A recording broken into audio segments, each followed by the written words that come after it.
ಕರ್ನಾಟಕದ ಹಿಂದುಳಿದ ವರ್ಗದ ಆಯೋಗದ ಏನಿವತ್ತು ಜಾತಿ ಜನಗಣತಿಯ ಸಮೀಕ್ಷೆಯನ್ನು ಪ್ರಾರಂಭ ಮಾಡಿದ್ದಾರೆ, ಆ ಸಮೀಕ್ಷೆಯನ್ನು ಸ್ವಲ್ಪ ದಿವಸ ಮುಂದೂಡಿ ಅಂತೇಳಿ ಒಂದು ಮನವಿ ಸಲ್ಲಿಸಿದ್ದೀವಿ. ಕಾರಣ ಇಷ್ಟೇ, ಜಾತಿ ಗಣತಿ ಸಮೀಕ್ಷೆ ಮಾಡುವಂಥ ಸಂದರ್ಭದಲ್ಲಿ ಇನ್ನೂ ಎಲ್ಲ ಮನೆಗಳಿಗೂ ಕೂಡ ಹೌಸ್ ನಂಬರ್ನ ಕೊಟ್ಟಿಲ್ಲ. ಒಂದು ನಾವೇನು ಹೇಳಿದ್ದೀವಿ ಅಂತಂದರೆ, ನಮ್ಮಲ್ಲಿ ಸುಮಾರು 15 ರಿಂದ 20 ಪ್ರಮುಖ ಜಾತಿಗಳಿವೆ. ಒಕ್ಕಲಿಗರು, ಲಿಂಗಾಯತರು, ಮುಸಲ್ಮಾನರು, ಯಾದವರು, ಬಲಿಜಿಗರು ಮತ್ತು ಇನ್ನೂ ಹಲವಾರು ಪ್ರಮುಖ ಜಾತಿಗಳನ್ನ ಕೂಡ ಆ ಜಾತಿ ಇರ್ತಕ್ಕಂಥದ್ದನ್ನ ಮೆನ್ಷನ್ ಮಾಡಿ ಜಾತಿಗೊಂದು ಕೋಡ್ ಕೊಡಿ, ಉಪಪಂಗಡಗಳನ್ನು ಕೂಡ ಅದರ ಕೆಳಗಡೆ ಹಾಕುವಂಥದ್ದನ್ನ ಮಾಡಿ ಅಂತ ಹೇಳಿದ್ದೀವಿ. ಈಗ ಏನಾಗಿದೆ, 2012ರಲ್ಲಿ ಒಂದು ಜಾತಿಯಲ್ಲಿ 800 ಚಿಲ್ಲರೆ ಜಾತಿಗಳಿತ್ತು. ಈಗ 1561 ಜಾತಿಗಳನ್ನ ಪಟ್ಟಿ ಮಾಡಿದ್ದಾರೆ. ಈ ಜಾತಿ ಪ್ರಮಾಣದಲ್ಲಿ ಯಾರೂ ಕೂಡ ಜಾತಿನ ಹೋಗಿ ಹಿಯರಿಂಗ್ ಮಾಡಿ ಅವ್ರನ್ನ ತಗೊಳ್ಳೋವಂಥದ್ದಾಗಲಿ ಮತ್ತು ಕುಲಶಾಸ್ತ್ರ ಅಧ್ಯಯನ ಮಾಡಿ ತಗೊಳ್ಳೋವಂಥದ್ದು ಮಾಡಿಲ್ಲ. ಅದಕ್ಕೋಸ್ಕರ ನಾವು ಇದನ್ನೆಲ್ಲ ಕೂಡ ಮಾಡಿ ಒಂದು ಮುಂದಿನ ದಿನಗಳಲ್ಲಿ ಒಂದು 2-3 ತಿಂಗಳಲ್ಲಿ ಪರಿಶೀಲನೆ ಮಾಡಿ ಮುಂದೂಡಿ ಅಂತಕ್ಕಂಥದ್ದನ್ನ ಮಾತನ್ನು ಹೇಳಿದ್ದೀವಿ. ಒಂದು ಈಗಾಗಲೇ ಏನು ಈಗ ನಾಳೆಯಿಂದ ಇವತ್ತಿಂದ ಪ್ರಾರಂಭವಾಗಿರ್ತಕ್ಕಂಥ ಹಾಪ್ಗೆ ಇನ್ನು ಸರ್ಕಾರನೇ ಅದಕ್ಕೆ ಒಂದು ತರಬೇತಿಯೂ ಕೂಡ ನೀಡಿಲ್ಲ, ಹಾಪ್ಗೂ ಕೂಡ ಅದನ್ನು ಇನ್ಸ್ಟಾಲ್ ಮಾಡಿಲ್ಲ.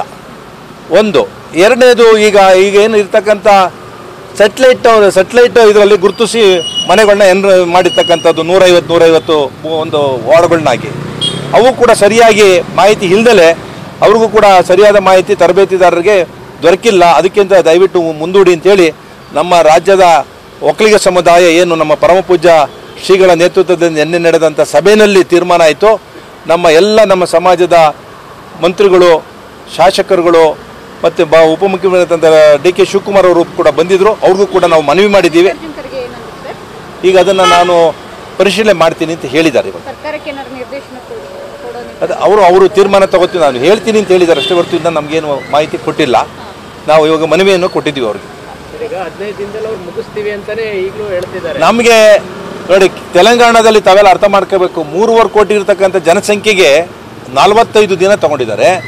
ನಾವು 7.5 ಕೋಟಿ ಜನಸಂಖ್ಯೆ ಇರತಕ್ಕಂಥದ್ದು ಕೇವಲ 15 ದಿವಸ ಮಾಡಲಿಕ್ಕೆ ಸಾಧ್ಯನೇ ಇಲ್ಲ. ಎರಡನೇದು ಏನು ಮನೆಗೆ ಹೋಗಿ ಸಮೀಕ್ಷೆ ಮಾಡಬೇಕಲ್ಲ, ಒಂದು ಸಮೀಕ್ಷೆಗೆ 2 ಅವರ್ ಆಗ್ತದೆ. 2 ಅವರ್ ಬೇಕು. 2 ಅವರ್ ಅಂತಂದರೆ ನಿಮಗೆ ಒಬ್ಬ 10-20 ಗಂಟೆ ಕೆಲಸ ಮಾಡಬೇಕಾಗ್ತದೆ. 20 ಗಂಟೆ ಸಾಧ್ಯನ ಯಾರು ಎನಿಮಿನೇಟ್ ಒಂದು ಕೆಲಸ ಮಾಡಲಿಕ್ಕೆ 15 ದಿವಸದಲ್ಲಿ?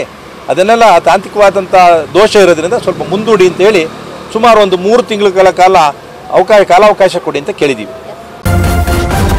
ನ್ಯೂಸ್ ಫಸ್ಟ್, ನಿರ್ಭೀತಿಯಿಂದ ನಿಮ್ಮ ಪರವಾಗಿ.